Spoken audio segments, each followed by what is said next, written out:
پاکستان میں خواتین کو بااختیار بنانے کے لیے بہت سے چھوٹے بڑے منصوبے کام کر رہے ہیں. انہی میں سے ایک ہے کراچی میں واقع لیاری گرلز کیفے. مگر یہ کیفے ان دنوں مشکل میں ہے. انتظامیہ کا کہنا ہے کہ علاقے کے منتخب نمائندے اور ان کے ساتھی گرلز کیفے کے خلاف سوشل میڈیا پہ ایک منظم مہم چلا رہے ہیں. معاملہ کیا ہے جانتے ہیں سدرا ڈار سے.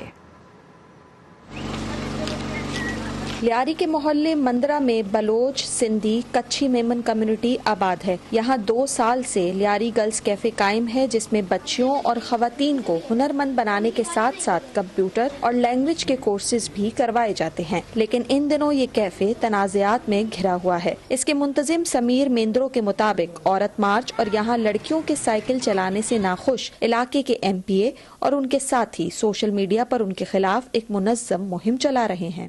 جب ہماری سائیکلنگ سٹارٹ ہوئی تھی، اگر کسی کو اعتراض ہے تو آپ کو کمیونٹی میں رہ کے اس کے اعتراضات کو ختم کرنا پڑتا ہے. تو ہم نے ان کے اعتراضات کو ختم کیا، ہم نے وہ باؤنڈری وال میں کیا. سوشل میڈیا پہ جا کے کسی کے بندے کی جو ہے وہ کریکٹر اساسینیشن کرنا شروع کر دیں اور اس پہ آپ بہتان بازی شروع کر دیں. آپ کسی بندے کا نام لے کے اور اس پہ لنک کریں آپ مذہب کو، تو کتنا سینسٹیو ایشو بن جاتا ہے. اور وہ جب ہم عورتوں اور بچوں پہ کام کر رہے ہیں. کیفے چلانے والوں کا دعویٰ ہے کہ مساجد میں اعلانات، علماء کو بھیجے گئے خطوط اور سوشل میڈیا پوسٹ نے اس ناپسندیدگی کو مذہبی رنگ دے دیا ہے، جس سے کیفے کو اب مسائل کا سامنا ہے. لیاری جیسے علاقے میں جہاں حالات ویسے ہی کشیدہ تھے اور وہ اب ڈیولپمنٹ کی طرف جا رہا ہے، تو خاتون کا بھی کوئی کردار ہوتا ہے. وہ کردار ہم ادا کرنا چاہ رہے ہیں لیکن ہمیں اس طرح سے روکا جا رہا ہے. آپ کو باؤنڈری دی ہے، آپ اس کے اندر چلیں. عبدالرشید لیاری سے منتخب رکن صوبائی اسمبلی ہیں. انہوں نے عورت مارچ کے خلاف عدالت میں درخواست بھی دے رکھی ہے. ان کا کہنا ہے کہ لیاری گرلز کیفے لڑکیوں کو کچھ ایسا نہیں سکھا رہی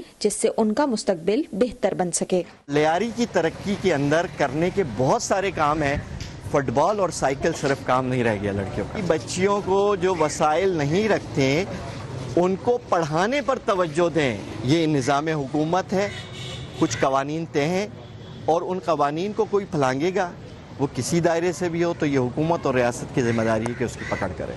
سوشل میڈیا پر لیاری گرلز کیفے کے خلاف مہم چلانے والوں میں ایک نام جواد شعیب کا بھی ہے، جو MPA عبدالرشید کے بھائی ہیں. جواد اپنے اوپر لگنے والے تمام الزامات کو مسترد کرتے ہیں. ہمارا معاشرہ جو نہ الٹریٹ ہے اور نہ ٹوٹل الٹریٹ ہے، تو ایسے معاشرے میں ایسی کوئی چیز بھی جو کرنے کی کوشش کی جائے گی جو معاشرہ ایکسیپٹ نہیں کرے گا تو ریئیکشن آتا ہے. میں نے جسٹ ایک پوسٹ ڈالی تھی کہ اسلامی اقدار کے خلاف اگر کوئی کام کر رہا ہے تو ایسی NGOs کو بے نقاب کیا جائے اور والدین ارد گرد نظر رکھیں. لیاری میں اس وقت کئی NGOs خواتین کی بہبود اور انہیں بااختیار بنانے کے لیے کام کر رہی ہیں، لیکن لیاری گرلز کیفے کے منتظمین پریشان ہیں کہ ان کی کوششوں کا مستقبل کیا ہوگا. Sidra Dar, voice of America, Karachi.